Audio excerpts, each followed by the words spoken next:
Hello, everyone. Hello. Welcome to our session on the power of self-advocacy and Latine voices reclaiming space. I am your moderator for this session, Carol Marie Perez, and I work as the Director of Energy Management and Contract Compliance for the MTA, but I'm also the co-founder of Gelotech and founder of Empowered Entrepreneur, where I coach women to build the confidence, embrace discomfort, and design lives of freedom and fulfillment, which is very much the topic that we will be discussing today, especially in regards to self advocacy, right? So, we contribute so much to every layer of the tech industry, and many of us still feel invisible, right? Our values, our cultural values, which are very important, humility, resilience, collaboration. Those are often misunderstood in our corporate environment, but actually should be seen as a superpower, right? They help us stand out in these different environments. So, this session is going to be all about reclaiming that narrative, owning our voice, and thriving in comunidad, right? This is directly tied to our theme of en comunidad, right? That visibility is not just about us as an individual, but about what we can accomplish as a collective. So we have some amazing panelists here that are joining us, Kelly, Celiana, and Tatiana. And I actually want them to introduce themselves. So they're gonna give you a quick brief bio of themselves, and then we're gonna get into the conversation. Good. Nice. All right. So thank you so much, Carol. Hi, everyone. My name is Kelly Cuesta. I am originally from Ecuador, Guayaquil, the coast of Ecuador. And I have been living in Europe for about 24 years. So a while ago, I came here. I do marketing and communications for software as a service companies. I have been working in the field for over a decade, and also as Carol Mary. So I am doing something else, and I started Latinas in Tech in Spain with an amazing volunteering team. Part of that team is Celiana, or Celi, as we call como amigas. Celi, who is here today. And yeah, so I am based in Europe, and I'm so happy to be here. So looking forward to going deeper in this topic. Yes, thank you, Kelly. Who do you want to go next? Yeah, Tatiana, go for it. Okay, I think my video stopped. Can you see me or? We see you frozen. I see you frozen. Yes. Okay. Me too. Oh, well, hopefully it will come back on, because I was going to show all our flags and show a little spiel on who I am. So, born in New York, raised in Caracas, Venezuela. That's, my background, and currently in Queens, New York. I am the president of Latinas in Tech New York City, and it's an amazing organization. We've partnered with Techqueria forever. I know the founders of Techqueria. I know all the community organizers for Techqueria in New York and across the U.S. So really excited to be here with you all. And yeah, ready to get started on how you could advocate for yourself. Yes, I think we're all excited to hear from each and every one of you. And yes, I'm also in New York, so want to see those flags. I'm actually wearing my pin, my Dominican and American pin, which I love to wear everywhere. I'm always representing for us. So yes, thank you for sharing that. Celiana, go ahead. Okay, I think now it's my turn. I'm Celiana Carreño Hernandez. I'm also from Venezuela, but from Barcelona, so I'm more Caribbean than the rest of people from Venezuela. I think Tatiana also can say that she's Caribbean, because yes. But I moved to Spain in 2002, so I have a lot of years living here.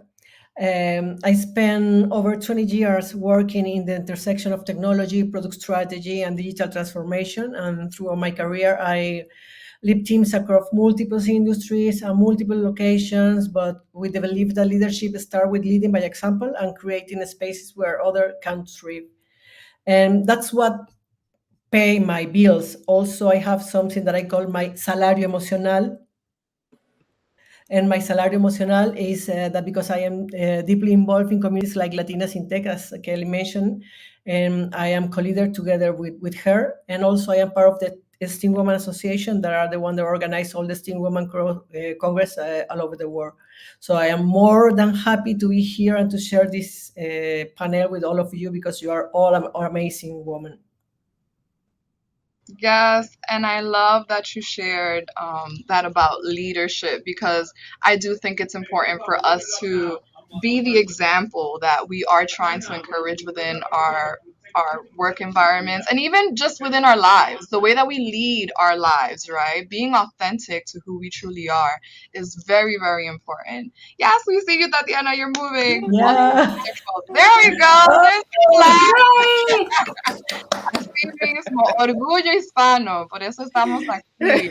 así es. That. Yes, I love that. So yes, I truly love what you shared, Seliana, about being able to lead by example. I do think it's important to have that vision and be able to share it with our teams and just in the way that we live our lives. So thank you for sharing.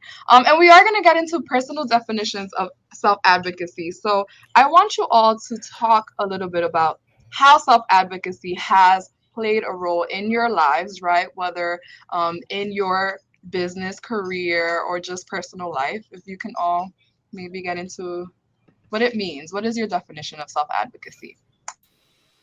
Yeah. Yeah. So for me, self advocacy is not about ego, it's about owning your voice wherever you are.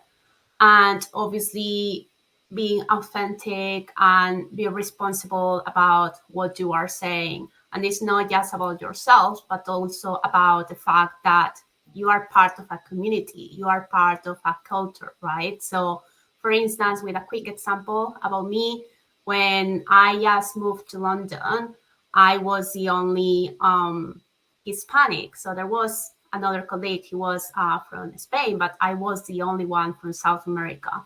So I was feeling kind of responsible for, being proud about my community and also the fact that I was the only Ecuadorian in the room when we had meetings. So I was making sure that I am really owning my voice. And even in spaces where I feel maybe it was my first time and I might feel like a bit nervous about it, but it's all about owning your voice, and it's not about ego. That is a big difference for me because some people they feel self-advocacy is just about ego, about talking just what you are doing, and just because you want to showcase your wins, let's say somehow. But it's more about owning your narrative. Yes, no, I totally agree with that. And I do think there's another aspect of also like being able to share like your experiences, right? Because they make you uniquely different, right? And so, in order for others to know what that is, you have to be able to share it, right? Yeah. So, it's not about the ego, but about being understood so that people do know how, you fit into this whole ecosystem, let's say, right? So, yes, I love that. Yes, Eliana or Tati? Yeah. Yeah. I can go if I'm agree with all that Kelly mentioned about what is self-advocacy. It's not about defending yourself, but about recognizing your value, who you are, daring to name it, and setting your boundaries. Because for me, that's a really important point. You need to set up your boundaries and making bold choices. And speaking up for myself has been proving that you can honor your culture while also driving strategic impact. In my case, I moved to Spain really young, and when you move to another country, you need to start from zero. That's the truth.